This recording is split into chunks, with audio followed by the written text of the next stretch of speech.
जितना दुख तुमने अभी झेला है उसे कहीं ज्यादा सुख तुम्हें मिलने वाला है। ऐसी सिख गौतम बुद्ध ने कई सालों पहले उस वक्त की पीढ़ी को क्यों दी थी? इसके पीछे का रहस्य क्या है?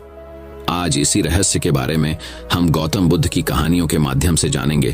तो बिना देर किए चलिए उन कहानियों की शुरुआत करते हैं। दोस्तों, बहुत समय पहले की बात है। एक राज्य में एक बड़ा ही खूंखार डाकू का भय व्याप्त था। उस डक्कू का नाम रत्नाकर था। वह अपने साथियों के साथ जंगल से गुजरता हुआ राहगीरों को लूटता और विरोध करने पर उनकी हत्या भी कर देता। एक बार महात्मा बुद्ध भी उन्हीं जंगलों से जा रहे होते थे। जब वे घने बीहड़ों में पहुंचे तभी उन्हें कुछ लोग विपरीत दिशा में भागते हुए दिखे। महात्मा बुद्ध ने उनसे ऐसा करने का कारण पूछा तो सभी ने मार्ग में रत्नाकर के होने की बात बताई, पर इसके बावजूद महात्मा बुद्ध आगे बढ़ने लगे। क्या आपको भय नहीं लगता? भाग रहे लोगों ने उन्हें ऐसा करते देख पूछा। नहीं, मैं मानता ही नहीं कि मेरे अलावा यहाँ कोई और है, और भय तो हमेशा किसी और के होने से लगता है, स्वयं से नहीं। बुद्ध ने ऐसा कहते हुए अपने कदम आगे बढ़ा दिए। कुछ ही दूर जाने पर डाकू रत्नाकर अपने साथियों के साथ उनके समक्ष आ पहुंचा। रत्नाकर बोला, बुद्ध, मैं रत्नाकर हूं। डाकू रत्नाकर। बुद्ध मुस्कुराते हुए बोले, मैं बुद्ध हूं, तथागत बुद्ध तुम्हारा अतिथि, और मैं निर्भय हूं। क्या तुम निर्भय हो? रत्नाकर बोला, हाँ, मैं निर्भय हूं। ना मुझे प्राणों का भय है, ना असफलता का, ना कल का, ना कलंक का। बुद्ध बोले, तो तुम यहां इन घने जंगलों में छिपकर क्यों रहते हो? क्या राजा से डरते हो? रत्नाकर बोला, नहीं। बुद्ध बोले, क्या प्रजा से डरते हो? रत्नाकर बोला, नहीं। बुद्ध, क्या पाप से डरते हो? रत्नाकर, नहीं। बुद्ध, तो यहां छिपकर क्यों रहते हो? यह सुनकर रत्नाकर घबरा गया और एकदम से बुद्ध को घूरने लगा। बुद्ध बोले, उत्तर मैं देता हूं, तुम पाप करते हो और पाप से डरते हो। रत्नाकर हंसते हुए बोला, बुद्ध, तुम अपनी इन बातों से मुझे भ्रमित नहीं कर सकते। ना मैं पाप से डरता हूं, ना पुण्य से, ना देवताओं से, ना दानवों से, ना राजा से, ना राज्य से, ना दंड से, ना विधान से। मैंने राज्य के साथ द्रोह किया है, मैंने समाज के साथ द्रोह किया है, इसलिए मैं यहां इन बीहड़ों में रहता हूं। ये प्रतिशोध है मेरा। बुद्ध बोले, क्या था वो पाप जिससे तुम डरते हो? रत्नाकर बोला, मुझे इतना मत उकसाओ कि मैं तुम्हारी हत्या कर दूं। बुद्ध, इतना तो मैं जान ही चुका हूं कि पाप और पुण्य की परिभाषा हमेशा ताकतवर तय करते हैं और उसे कमजोरों पर थोपते हैं। मैंने साम्राज्यों का विस्तार देखा है, हत्या से, बल से, छल से। मैंने वाणिज्य का विस्तार देखो है, कपट से, अनीति से, अधर्म से। वो पाप नहीं था। मैं सैनिक था, दुष्ट और निर्दयी सौदागरों की भी रक्षा की। वो पाप नहीं था। युद्ध में हारे हुए लोगों की स्त्रियों के साथ पशुता का व्यवहार करने वाले सैनिकों की हत्या क्या की मैंने? मैं पापी हो गया। राजा, सेना और सेनापति का अपराधी हो गया मैं। क्या वो पाप था? बुद्ध, दूसरों का पाप अपने पाप को सही नहीं ठहरा सकता। रत्नाकर। रत्नाकर चीखते हुए बोला, मैं पापी नहीं हूं। बुद्ध, कौन निर्णय करेगा? वो जो इस यात्रा में तुम्हारे साथ नहीं है। क्या तुम्हारी पत्नी, तुम्हारा पुत्र इस पाप में तुम्हारे साथ हैं? रत्नाकर, हाँ, वो क्यों साथ नहीं होंगे? मैं जो ये सब करता हूं उनके सुख के लिए ही तो करता हूं। तो जो तुम्हारे साथ हैं उन्हीं को निर्णायक बनाते हैं। जाओ अपनी पत्नी से, अपने पुत्र से, अपने पिता से, अपने निकट संबंधियों से पूछ कर आओ, जो तुम कर रहे हो क्या वो पाप नहीं है? और क्या वे सब इस पाप में तुम्हारे साथ हैं, इस पाप के भागीदार हैं? रत्नाकर बोला, ठीक है, मैं अभी जाकर लौटता हूं। और अपने साथियों को बुद्ध को बांध कर रखने का निर्देश देकर रत्नाकर सीधा अपनी पत्नी के पास जाता है और उससे पूछता है, ये मैं जो कर रहा हूं क्या वो पाप है? क्या तुम इस पाप में मेरी भागीदार हो? पत्नी कहती है, नहीं स्वामी, मैंने आपके सुख में, दुख में साथ देने की कसम खाई है, आपके पाप में भागीदार बनने की नहीं। यह सुन रत्नाकर स्तब्ध रह जाता है। फिर वह अपने अंधे पिता के समक्ष यही प्रश्न दोहराता है, पिताजी, ये जो मैं कर रहा हूं क्या वो पाप है? क्या आप इस पाप में मेरी भागीदार हैं? पिताजी बोलते हैं, नहीं पुत्र, ये तो तेरी कमाई है, इसे मैं कैसे बांट सकता हूं? यह सुनते ही मानो रत्नाकर पर बिजली टूट पड़ती है। वह बेहद दुखी हो जाता है और धीरे धीरे चलते हुए वापस बुद्ध के पास पहुंच जाता है। रत्नाकर बुद्ध के चरणों में गिरते हुए, क्षमा तथागत क्षमा, अब तो मैं भी अकेला ही हूं। बुद्ध, नहीं रत्नाकर, तुम ही अपने मित्र और तुम ही अपने शत्रु हो। तुम्हारे पुराने संसार की रचना भी तुम ही ने की थी, तुम्हारे नए संसार की रचना भी तुम ही करोगे। इसलिए उठो और अपने पुरुषार्थ से अपना भविष्य लिखो। मित्रों, इस घटना के पश्चात डाकू रत्नाकर का जीवन पूरी तरह बदल गया। उसने पाप के मार्ग को त्याग पुण्य के मार्ग को अपनाया और आगे चलकर यही डाकू शांति और प्यार का पाठ लोगों को पढ़ाने लगा। उपनिषदों से ली गई यह कथा बताती है कि मनुष्य असीम संभावनाओं का स्वामी है। जहां एक तरफ वह अपने पुरुषार्थ से राजा बन सकता है, तो वहीं अपने आलस्य से रंक भी, वह अपने अविवेक से अपना नाश कर सकता है, तो अपने विवेक से अपना निर्वाह विवेक भी। यानी हम सब अपने आप में महाशक्तिशाली हैं, पर हम में से ज्यादातर लोग पूरे जीवन काल में अपनी असीम शक्तियों का एक छोटा सा हिस्सा भी प्रयोग नहीं कर पाते। दोस्तों, क्यों ना हम भी डाकू रत्नाकर की तरह सामान्यता को त्याग कर उत्कृष्टता की ओर बढ़ चले। तो दोस्तों, चलिए शुरू करते हैं गौतम बुद्ध की दूसरी कहानी, सेहत का रहस्य। बहुत समय पहले की बात है। एक गांव में शंकर नाम का एक वृद्ध व्यक्ति रहता था। उसकी उम्र 80 साल से भी ऊपर थी, पर वो 40 साल के व्यक्ति से भी स्वस्थ लगता था। लोग बार बार उससे उसकी सेहत का रहस्य जानना चाहते, पर वो कभी कुछ नहीं बोलता था। एक दिन राजा को भी उसके बारे में पता चला और वो भी उसकी सेहत का रहस्य जानने के लिए उत्सुक हो गए। राजा ने अपने गुप्तचरों से शंकर पर नजर रखने को कहा। गुप्तचर भेष बदलकर उस पर नजर रखने लगे। अगले दिन उन्होंने देखा कि शंकर भोर में उठकर कहीं जा रहा है। वे भी उसके पीछे लग गए। शंकर तेजी से चलता चला जा रहा था। मीलों चलने के बाद वो एक पहाड़ी पर चढ़ने लगा और अचानक ही गुप्तचरों की नजरों से गायब हो गया। गुप्तचर वहीं रुक उसका इंतजार करने लगे। कुछ देर बाद वो लौटा। उसने मुट्ठी में कुछ छोटे छोटे फल पकड़ रखे थे और उन्हें खाता हुआ चला जा रहा था। गुप्तचरों ने अंदाजा लगाया कि हो न हो शंकर इन्हीं रहस्यमयी फलों को खाकर इतना स्वस्थ है। अगले दिन दरबार में उन्होंने राजा को सारा किस्सा कह सुनाया। राजा ने उस पहाड़ी पर जाकर उन फलों का पता लगाने का आदेश दिया, पर बहुत खोजबीन करने के बाद भी कोई ऐसा असाधारण फल वहां नहीं दिखा। अंततः थक हार कर राजा शंकर को दरबार में हाजिर करने का हुक्म दिया। राजा ने कहा, शंकर, इस उम्र में भी तुम्हारी इतनी अच्छी सेहत देखकर हम प्रसन्न हैं। बताओ, तुम्हारी सेहत का रहस्य क्या है? शंकर कुछ देर सोचता रहा और फिर बोला, महाराज, मैं रोज पहाड़ी पर जाकर एक रहस्यमयी फल खाता हूं, वही मेरी सेहत का रहस्य है। ठीक है, चलो हमें भी वहां ले चलो और दिखाओ वो कौन सा फल है। सभी लोग पहाड़ी की ओर चल दिए। वहां पहुंचकर शंकर उन्हें एक बेर के पेड़ के पास ले गया और उसके फलों को दिखाते हुए बोला, हुजूर, यही वो फल है जिसे मैं रोज खाता हूं। राजा क्रोधित होते हुए बोले, तुम हमें मूर्ख समझते हो। फल हर रोज हजारों लोग खाते हैं, पर सभी तुम्हारी तरह सेहतमंद क्यों नहीं है? राजा क्रोधित होते हुए बोले, तुम हमें मूर्ख समझते हो। यह फल हर रोज हजारों लोग खाते हैं, पर सभी तुम्हारी तरह सेहतमंद क्यों नहीं है? शंकर विनम्रता से बोला, महाराज, हर रोज हजारों लोग जो फल खाते हैं वो बेर का फल होता है, पर मैं जो फल खाता हूं वो सिर्फ बेर का फल नहीं होता, वो मेरी मेहनत का फल होता है। इसे खाने के लिए मैं रोज सुबह 10 मील पैदल चलता हूं, जिससे मेरे शरीर की अच्छी वर्जिश हो जाती है और सुबह की स्वच्छ हवा मेरे लिए जड़ी बूटियों का काम करती है। बस यही मेरी सेहत का रहस्य है। राजा शंकर की बात समझ चुके थे। उन्होंने शंकर को स्वर्ण मुद्राएं देते हुए सम्मानित किया और अपनी प्रजा को भी शारीरिक श्रम करने की नसीहत दी। दोस्तों, इस कहानी से हमें यह सीख मिलती है कि हर समय हमें अपनी सेहत का ध्यान रखना चाहिए, क्योंकि सेहत ही हमारी जमा पूंजी, जिसकी वजह से हम काम करते हैं।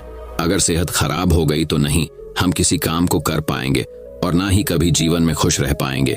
इसलिए व्यक्ति की सेहत ही उसका आने वाला समय कितना अच्छा होगा या बुरा होगा, यह बताती है। व्यायाम करो और स्वस्थ रहो। तो दोस्तों, चलिए शुरू करते हैं गौतम बुद्ध की तीसरी कहानी, बुद्ध की सहनशीलता। गौतम बुद्ध सत्य, अहिंसा और सहिष्णुता की प्रतिमूर्ति थे। इन्हीं सद्गुणों का उपदेश वे घूम घूम कर देते और लोगों से इन्हें अपनाने का आग्रह करते। एक दिन वे किसी गांव में पहुंचे। वहां कुछ ऐसे अज्ञानी लोग थे जो बुद्ध के विरोधी थे। वे बुद्ध को अपशब्द कहने लगे। यह देखकर बुद्ध के शिष्यों को बहुत बुरा लगा। उन्होंने बुद्ध से इसका विरोध करने का आग्रह किया, तो बुद्ध ने उन्हें समझाया कि ये लोग तो अपशब्द ही कह रहे हैं। यदि ये पत्थर भी मार रहे होते तो भी मैं कहता कि मारने दो। मैं जानता हूं कि ये कुछ कहना चाहते हैं, लेकिन क्रोध के कारण कह नहीं पा रहे। 10 साल पूर्व यदि यही लोग मुझे गाली देते तो मैं भी इन्हें गाली देता, किंतु अब तो लेन देन से मुक्ति मिल गई है। क्रोध से अपशब्द निकलते हैं। यहां तो क्रोध भवन कब का ढह चुका है। बुद्ध के विचार सुनकर अपशब्द कहने वाले हैरान रह गए। बुद्ध ने आगे अपने शिष्यों से कहा, इन लोगों को बताओ कि पिछले गांव में क्या हुआ था। शिष्यों ने बताया, वहां के लोग फल व मिठाइयां लेकर आए थे और आपने यह कहकर वे चीजें लौटा दी कि अब लेने वाला विदा हो चुका है। 10 साल पहले आते तो मैं ये सभी उपहार ले लेता। बुद्ध बोले, उन लोगों ने मिठाइयां गांव में बांट दी, लेकिन आप ये अपशब्द गांव में न बांटे। आप मुझे क्रोध नहीं दिला सकते। ठीक उस खूंटी की तरह जो किसी को नहीं टांगती, लोग उस पर वस्त्र अवश्य टांग देते हैं। कथा का सार ये है कि साक्षी भाव सच्चे संत की पहचान है, जो अचबुरे लाभ हानि अंपना पराया के संकीर्ण भाव से मुक्त हो जाता है, उसे ही संतत्व की प्राप्ति होती है। तो दोस्तों चलिए शुरू करते हैं गौतम बुद्ध की चौथी कहानी। बुद्ध से यक्ष ने क्षमा मांगी। बुद्ध अपने साधना काल में एक निर्जन स्थान पर ध्यानमग्न बैठे थे। इसी स्थान पर एक यक्ष का वास था। यह बात बुद्ध को ज्ञात नहीं थी। वे तो वहां पहुंचे और शांत वातावरण देखकर ध्यानमग्न हो गए। उस समय यक्ष वहां पर नहीं था। रात होने पर जब वह आया तो उस स्थान पर एक अनजान व्यक्ति को देखकर आग बबूला हो गया। बड़े जोर से वह दहाड़ा, किंतु बुद्ध का ध्यान भंग नहीं हुआ। यक्ष ने उन्हें हाथी का रूप धारण कर डराना चाहा, किंतु बुद्ध यथावत ध्यानमग्न बैठे रहे। उसने बुद्ध को डराने के लिए क्रमश शेर, चीता, बाघ आदि का रूप धारण किया, किंतु बुद्ध अविचलित ही बने रहे। अंत में उसने भयंकर विषधर का रूप धारण कर उनके पैर के अंगूठे को डंस लिया, किंतु बुद्ध पर उसके विष का भी कोई असर नहीं हुआ। वे अब भी अप्रभावित रहे। विषधर उनके शरीर पर चढ़ गया और उनके गले से लिपटकर उन्हें जोरों से काट लिया। लेकिन इतने प्रयासों के बावजूद भी बुद्ध की साधना को भंग नहीं कर पाया। थक हार कर नीचे उतर आया और उनसे कुछ कदमों की दूरी पर लेटकर अपनी थकान उतारने लगा। ध्यान पूर्ण होने पर बुद्ध ने उसकी तरफ देखा और उसे बहुत स्नेह से दुलारा। उनका निश्चल प्रेम देखकर सर्प का विष अमृत बन गया और यक्ष ने श्रद्धापूर्वक बुद्ध को नमन किया। कहानी का सार यह है कि मन की कलुषता पर एकाग्रता, स्नेह और संभव से ही विजय प्राप्त की जा सकती है। तो दोस्तों चलिए शुरू करते हैं गौतम बुद्ध की 5वीं कहानी। बुद्ध ने संयम सिखाया। बुद्ध के पास उनका एक शिष्य आया और बौखलाए स्वर में बोला, जमींदार राम सिंह ने मेरा अपमान किया है। आप सभी चलें, उसे सबक सिखाना होगा। बुद्ध बोले, प्रियवर, सच्चे बौद्ध का अपमान करने की शक्ति किसी में नहीं होती। तुम इस बात को भुला दो। जब प्रसंग भुला दोगे तो अपमान कहां बचा रहेगा। शिष्य ने कहा, उसने आपके प्रति भी अपशब्दों का प्रयोग किया था। आप चलिए तो सही। आपको देखते ही वह शर्मिंदा हो जाएगा और क्षमा मांग लेगा। इससे मैं संतुष्ट हो जाऊंगा। बुद्ध कुछ विचार कर बोले, अच्छा, यदि ऐसी बात है तो मैं अवश्य ही राम जी के पास चलकर उसे समझाने का प्रयास करूंगा। शिष्य ने आतुर होकर कहा, चलिए, नहीं तो रात हो जाएगी। बुद्ध ने कहा, रात आएगी तो क्या, रात के पश्चात दिन भी तो आएगा। यदि तुम वहां चलना आवश्यक ही समझते हो तो मुझे कल याद दिलाना। कल चलेंगे। दूसरे दिन बात आई, गई हो गई। शिष्य अपने काम में लग गया और बुद्ध अपनी साधना में लीन हो गए। दोपहर होने पर बुद्ध ने शिष्य से पूछा, आज राम जी के पास चलना है? शिष्य ने कहा, नहीं। मैंने जब घटना पर फिर से विचार किया तो मुझे इस बात का आभास हुआ कि भूल मेरी ही थी। अब राम जी के पास चलने की कोई जरूरत नहीं है। बुद्ध ने मुस्कुराकर कहा, अगर हम तुरंत प्रतिक्रिया देने से बचें तो हमारे भीतर की कटुता समाप्त हो जाती है। शिष्य बुद्ध का आशय समझ उनके प्रति नतमस्तक हो गया। तो दोस्तों चलिए शुरू करते हैं गौतम बुद्ध की 6ठी कहानी, खुद की पहचान करो। तथागत यह भी कहते थे कि सबसे पहले व्यक्ति को खुद की पहचान करनी चाहिए। दूसरों की बजाय व्यक्ति खुद के बारे में ज्यादा जानता है। उनका मत था कि बुराई से घृणा करो, बुरे व्यक्ति से नहीं। एक बार की बात है, किसी गांव के पास बहती नदी के किनारे बुद्ध बैठे थे। किनारे पर पत्थरों की भरमार थी, पर छोटी सी वह नदी अपनी तरल धारा के कारण आगे बढ़ती ही जा रही थी। बुद्ध ने विचार किया कि यह छोटी सी नदी अपनी तरलता के कारण कितनों की प्यास बुझाती है, लेकिन भारी भरकम पत्थर एक ही स्थान पर पड़े रहते हैं और दूसरों के मार्ग में बाधक बनते रहते हैं। इस घटना की सीख यह है कि दूसरों के रास्ते में रोड़े अटकाने वाले खुद कभी आगे नहीं बढ़ पाते, परंतु जो दूसरों को सद्भाव और स्नेह देता है वह स्वयं भी आगे बढ़ जाता है। बुद्ध ऐसे ही विचारों में मगन थे कि तभी उन्होंने ग्रामीणों की एक भीड़ को अपनी ओर आते देखा। बड़ा शोर था और लोग किसी युवती के प्रति अपशब्द बोल रहे थे। तथागत ने देखा कि लोग एक युवती को घसीट कर ला रहे थे और उसको गाली भी दे रहे थे। भीड़ के नजदीक आने पर बुद्ध ने लोगों से युवती को पीटने और अपशब्द कहने का कारण पूछा। लोगों ने कहा कि यह स्त्री व्यभिचारी है और हमारे समाज का नियम है कि यदि व्यभिचारी स्त्री पकड़ी जाए तो उसे पत्थरों से कुचलकर मार डालना चाहिए। तथागत ने युवती की ओर देखा और कहा, जो तुम चाहते हो वही कर, पर मेरी एक शर्त है कि पत्थर मारने का अधिकारी वही है जिसने कभी व्यभिचार न किया हो और न ही उसके मन में ऐसे विचार कभी आए हों। इतना कहकर तथागत शांत हो गए। चारों ओर मौन था। कुछ समय बाद लोगों की भीड़ मन में पश्चाताप का भाव लिए हुए वहां से विदा हो गई। इस घटना से यही सत्य उभरता है कि हम खुद अपने प्रति न्याय कर सकते हैं, दूसरों के प्रति नहीं, क्योंकि हमारी जानकारी दूसरों के विषय में अधूरी होती है। यदि हम किसी के प्रति न्याय करना चाहते हैं तो उसे ऐसा प्यार और स्नेह मिलना चाहिए कि खुद ही अपने दोषों को स्वीकार कर ले और उन्हें पुनः न दोहराने का व्रत ले। फटेहाल व्यक्ति को सुखी बताया। एक बार भगवान बुद्ध अपने शिष्यों के साथ पाटलिपुत्र पहुंचे। सभी लोग एक विहार में रुके। भोजन के बाद बुद्ध ने आनंद से अगले दिन से प्रवचन आरंभ करने को कहा। अगले दिन बुद्ध का प्रवचन सुनने बड़ी संख्या में लोग उपस्थित थे। बुद्ध प्रवचन देने के बाद लोगों से मिलते, उनकी समस्याएं सुनते और नेक सलाह देते। एक दिन प्रवचन के समय बुद्ध के शिष्य आनंद ने उनसे पूछा, फंते, आपके सामने हजारों लोग बैठे हैं, बताइए कि इनमें सबसे सुखी कौन है? बुद्ध ने एक विहंगम दृष्टि भीड़ पर डालते हुए कहा, वह देखो, सबसे पीछे एक दुबला पतला फटे वस्त्र पहने जो आदमी बैठा है, वह सर्वाधिक सुखी है। आनंद सहमत नहीं हुआ। वह बोला, यह कैसे संभव है? वह तो बहुत दयनीय जान पड़ता है। बुद्ध ने अपनी बात सिद्ध करने के लिए बारी बारी से सामने बैठे लोगों से पूछा, तुम्हें क्या चाहिए? किसी ने संतान मांगी तो किसी ने मकान, कोई रोग मुक्ति चाहता था तो कोई अपने शत्रु पर विजय। ऐसा एक भी व्यक्ति नहीं था जिसे कोई इच्छा न हो। अंत में बुद्ध ने उस फटेहाल आदमी को बुलाकर पूछा, वह तो बहुत दयनीय जान पड़ता है। बुद्ध ने अपनी बात सिद्ध करने के लिए बारी बारी से सामने बैठे लोगों से पूछा, तुम्हें क्या चाहिए? किसी ने संतान मांगी तो किसी ने मकान, कोई रोग मुक्ति चाहता था तो कोई अपने शत्रु पर विजय। ऐसा एक भी व्यक्ति नहीं था जिसे कोई इच्छा न हो। अंत में बुद्ध ने उस फटेहाल आदमी को बुलाकर पूछा, तुम्हें क्या चाहिए? उसने हाथ जोड़कर जवाब दिया, कुछ नहीं, यदि ईश्वर को मुझे कुछ देना ही है तो बस इतना कर दें कि मेरे अंदर कभी कोई चाह पैदा न हो। मैं ऐसे ही स्वयं को सबसे बड़ा सुखी मानता हूं। उसकी बात सुनकर आनंद से बुद्ध ने कहा, आनंद, जहां चाह है वहां सुख नहीं हो सकता। आनंद ने बुद्ध की इस शिक्षा को सदा के लिए गांठ बांध लिया। सार यह है कि लालसा से लोभ बढ़ता है, जो असंतोष का जनक होता है। यदि सही अर्थों में सुख पाना है तो किसी लालसा की बजाय उपलब्ध स्थितियों में संतुष्ट रहना चाहिए। दोस्तों, ये कहानी थोड़ी सी अलग है। इसमें आपको सीखने मिलेगा कि खाने को कितना खाना चाहिए और कौन से प्रकार का अन्न हमारे शरीर को बहुत ही अच्छा और लाभदायक होता है। तो चलिए कहानी की शुरुआत करते हैं। एक बार की बात है, एक गुरु जो आयुर्वेद के सबसे बड़े झांता थे, उनके पास एक युवक आता है और कहता है कि गुरुवार, मैंने आपके बारे में बहुत सुना है, कृपया कर आप मेरी समस्याओं का समाधान निकालें। ये सुन गुरुजी मुस्कुराने लगते हैं और कहते हैं कि बेटा बताओ, क्या समस्या है तुम्हारी? अब युवक कहता है कि गुरुवर, मैं हमेशा थका थका महसूस करता हूँ। मुझे हमेशा ऐसा लगता है मानो मेरे शरीर में ऊर्जा है ही नहीं।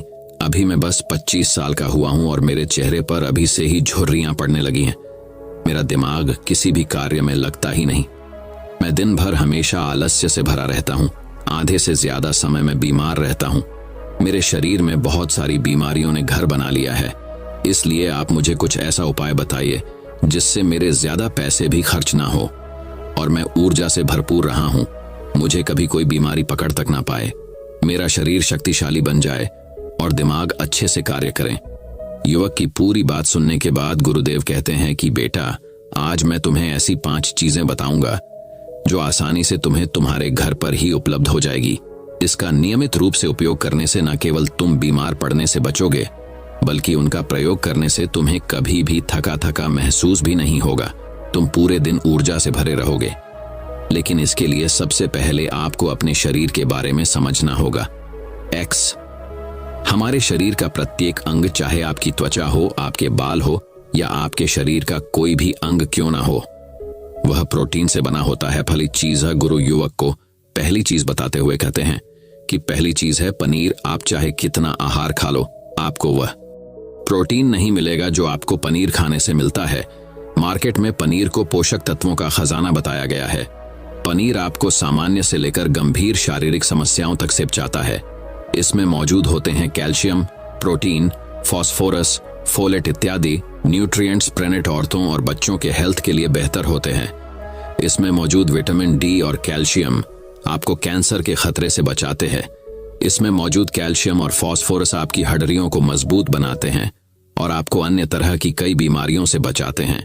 इसमें पाया जाने वाला सेलेनियम नामक एंटीऑक्सीडेंट लंबे समय तक आपको जवान रखता है, स्वस्थ रखता है, जिससे आप जल्दी से वृद्ध दिखाई नहीं देते। पनीर में मौजूद प्रोटीन शरीर को सिर्फ न केवल ऊर्जा देता है, बल्कि मांसपेशियों के लिए भी बहुत महत्वपूर्ण होता है। ये आपकी मांसपेशियों को मजबूत बनाता है। साथ ही प्रोटीन वजन को संतुलित रखने में भी सहायक होता है। इसलिए आपको लगभग 100 ग्राम पनीर का सेवन जरूर करना चाहिए, लगभग 100 गुना, और पनीर से आपको 20 ग्राम प्रोटीन मिल जाता है। साथ ही साथ आप पनीर का प्रयोग कच्चा भी कर सकते हैं या गाय के घी में पकाकर भी इसका इस्तेमाल कर सकते हैं, या फिर इसे सब्जी में डालकर भी प्रयोग कर सकते हैं। यह आपके लिए बहुत उपयोगी होगा। फिर गुरु शिष्य को कहते हैं कि बेटा, आप घर पर भी पनीर को बना सकते हैं। आप 2 किलो दूध में कई सारा पनीर बना सकते हैं। पनीर बनाना बहुत ही आसान है। इसके लिए आपको बत में थोड़ा सा दूध लेना है, इसे थोड़ा सा गर्म कर लेना है, फिर इसमें नींबू की कुछ बूंदें डाल दीजिए। थोड़ी देर बाद हल्की आंच पर इसे पकाना है। जब वो दूध फट जाए तो इसे किसी सूती के पतले कपड़े द्वारा छान लेना है, जिससे उसका सारा पानी निकल जाएगा और आपको पनीर उपलब्ध हो जाएगा। अगर आप घर पर ही पनीर बना करके उसका प्रयोग करेंगे तो ये आपके लिए बहुत ही फायदेमंद होगा, क्योंकि घर पर बनाया गया पनीर एकदम ताज़ा होता है। उसमें किसी भी तरह की कोई मिलावट नहीं होती, जो कि आपके स्वास्थ्य के लिए बहुत ही अच्छा होता है। दूसरी चीज बताते हुए कहते हैं सोयाबीन। सोयाबीन में प्रचुर मात्रा में प्रोटीन होता है। इसमें कई तरह के जरूरी अमीनो एसिड पाए जाते हैं, जो कि मांसपेशियों और हड्डियों को स्वस्थ रखने के लिए मदद करते हैं। सोयाबीन को फाइबर का बेहद जीरो स्रोत माना जाता है। इसके 1 कप सोयाबीन में 1 ग्राम तक फाइबर पाया जाता है, जो कि सेहत के लिए काफी लाभदायक होता है। जो लोग शाकाहारी होते हैं उनके लिए सोयाबीन वरदान है, क्योंकि जो लोग मांस का प्रयोग करते हैं उनको भी इतना प्रोटीन प्राप्त नहीं होता जितना कि शाकाहारी लोगों को सोयाबीन से मिल जाता है। सोयाबीन में आयरन भी पाया जाता है, जिससे शरीर में खून की कमी नहीं होती। सोयाबीन फैट्स का बहुत ही बेहतरीन स्रोत है। इसमें जरूरी ओमेगा 6 और ओमेगा 3 वसा भी पाया जाता है। ये दिल के लिए भी बहुत लाभदायक होता है और बहुत सारी बीमारियों की होने की समस्याओं को कम करता है। शरीर की दुर्बलता, बालों और स्किन की समस्याओं को दूर करने के लिए सोयाबीन को काफी कारगर माना जाता है। ये ऐसा सुपरफूड है जिसके सेवन से बॉडी बिल्ड होती है। सोयाबीन शरीर में नई कोशिकाओं को बनाता है और उसके साथ ही शरीर में पुरानी कोशिकाओं की मरम्मत भी करता है। सोयाबीन की मदद से शरीर में कुछ ऐसे हार्मोन निकलते हैं जो मानसिक संतुलन को बनाए रखने में लाभदायक होते हैं। सोयाबीन के सेवन से हड्डियों की मजबूती ज्यादा होती है और ब्लड प्रेशर भी कंट्रोल में रहता है। सोयाबीन का प्रयोग आपको 100 ग्राम ही करना चाहिए। 100 ग्राम सोयाबीन में आपको 36 ग्राम तक प्रोटीन मिल जाता है। आपको सोयाबीन को कुछ देर पानी में भिगोकर रख देना है। पानी में भिगोने की वजह से ये नर हो जाता है। इसके बाद आप इसका सेवन कर सकते हैं। आप चाहें तो इसे चाय भी खा सकते हैं या फिर सब्जी बनाकर भी इसका प्रयोग कर सकते हैं। तीसरी चीज है, फिर गुरुजी शिष्य को तीसरी चीज बताते हुए कहते हैं, अंकुरित दाल का प्रयोग आप जरूर करें। दाल में हरे मरूग की दाल, मूंग की छिलके वाली दाल और चने की दाल का भी सेवन करना है। ये तीनों ही प्रोटीन के प्रमुख स्रोत हैं। इन अंकुरित दालों में आपको अच्छी मात्रा में फाइबर भी मिलता है। जब आपके शरीर में फाइबर अच्छी मात्रा में जाता है तो ये आपके पाचन के लिए बहुत ही अच्छा होता है। जिन लोगों को कब्ज की समस्या होती है वो निश्चित रूप से अंकुरित दाल का ही प्रयोग करें। जिससे उनकी कब्ज की समस्या जो है वो बिल्कुल खत्म हो जाएगी और आपकी आंतें साफ होना शुरू हो जाएंगी। शरीर में जर्मी सारी गंदगी साफ हो जाएगी, जिससे आपका पाचन सही तरह से काम करेगा। फिर गुरुदेव कहते हैं कि जो वस्तु प्रकृति के सबसे निकट होती है वो आपकी प्राण शक्ति को उतना ही ज्यादा बढ़ाती। जीरो और अंकुरित दालों में जीवन है, जो आपके प्राण शक्ति को बढ़ाती है, ऊर्जा को बढ़ाती है, आपको तरोताजा रखती है। इन तीनों दालों का प्रयोग इस तरह से करना है कि पहले इन 3 दालों को पानी में भिगो देना है। लगभग 3 घंटे पानी में भिगोने के बाद उन्हें निकाल लेना है और उन्हें फिर किसी सूती कपड़े में बांध कर रख देना है और फिर उसी सूती कपड़े पर पानी डालकर उसे 12 घंटे के लिए रख देना है। 12 घंटे के दौरान जब 6 घंटे पूरे हो जाएं, तब आपको एक बार फिर उस पर पानी डाल देना है, जिससे उस पर पानी बना रहे। उसके 12 घंटे के बाद अब आप देखेंगे कि मूंग और चने की दाल अंकुरित हो जाएगी। इसके बाद आप चाहें तो इसे कच्चा खा सकते हैं या फिर थोड़ा सा नींबू, थोड़ा सा टमाटर, खीरा इत्यादि मिलाकर इसका सलाद बनाकर भी आप खा सकते हैं। चौथी चीज फिर गुरुजी चौथी चीज बताते हुए कहते हैं कि आप भुना हुआ चना इत्यादि का सेवन भी कर सकते हैं, क्योंकि इसमें भरपूर मात्रा में विटामिन है। इसका 2 तरह से प्रयोग कर सकते हैं। एक तरह तो यह है कि आप चने का सेवन ऐसे ही कर लें और दूसरा तरीका यह है कि आप इसे मोटा पिसवाकर फिर इसे पानी में मिलाकर और थोड़ी सी खांड डालकर आप इसे पी सकते हैं। इससे आपके शरीर को ऊर्जा मिलती है। 100 ग्राम की मात्रा में चने लेने से आपको 18 ग्राम तक प्रोटीन मिलता है। भुना हुआ चना आपके दिमाग के फंक्शन के लिए बहुत महत्वपूर्ण होता है। इससे आपका दिमाग बहुत ही अच्छी तरीके से कार्य करता है, जिससे आपको निर्णय लेने में कोई परेशानी नहीं आती। इसके साथ ही ये आपके बालों के लिए भी बहुत अच्छा है, आपकी स्किन के लिए भी बहुत उपयोगी है। और भुने हुए चने में मैंगनीज, फोलेट, फास्फोरस और तांबे का भी एक अच्छा स्रोत होता है, जो हमारे हृदय को स्वस्थ रखने के लिए लाभकारी होता है। और इसमें मौजूद फास्फोरस विशेष रूप से हमारे शरीर के लिए बहुत बढ़िया होता है। और यही वजह है कि इसके नियमित सेवन से खून में जमे गंदे कोलेस्ट्रॉल को कम करने में मदद मिलती है। ध्यान रहे, इन गंदे पदार्थ की वजह से नसों में ब्लॉकेज हो जाती है, जिससे आपको दिल के कई सारे रोग, अर्थराइटिस, हार्ट अटैक इत्यादि हो जाते हैं। भुना हुआ चना खाने से इम्यूनिटी स्ट्रॉन्ग रहती है, क्योंकि इसमें एंटीऑक्सीडेंट प्रचुर मात्रा में पाए जाते हैं, जो शरीर की इम्यूनिटी को बूस्ट करने में मदद करते हैं। खासतौर पर ठंड के समय में इम्यूनिटी को मजबूत रखना बहुत जरूरी होता है। भुना हुआ चना खाने से वजन कम भी होता है, क्योंकि इसमें फाइबर की मात्रा बहुत ज्यादा होती है, जिससे शरीर की पाचन क्रिया ठीक रहती है। इसके अलावा शरीर में एनर्जी बनी ही रहती है, जिससे आपको बार बार भूख नहीं लगती। 5वीं चीज इसके बाद गुरुदेव 5वीं चीज बताते हुए कहते हैं कि मूंगफली का सेवन करें। अभी के समय में यानी कि ठंडी के समय में मूंगफली बहुत मिलती है। मूंगफली में बहुत ज्यादा पोषक तत्व पाए जाते हैं, जो हमारे शरीर के लिए बेहद जरूरी है। Iron, calcium, vitamin, zinc, phosphorus इत्यादि पर्याप्त मात्रा में पाए जाते हैं। इसका सेवन करने से आप कई सारी बीमारियों से बच सकते हैं। मूंगफली में मोनोसैचुरेटेड फैट्स पाए जाते हैं। ये बैड कोलेस्ट्रॉल के स्तर को कम करता है और गुड कोलेस्ट्रॉल के स्तर को बढ़ाता है। अगर आप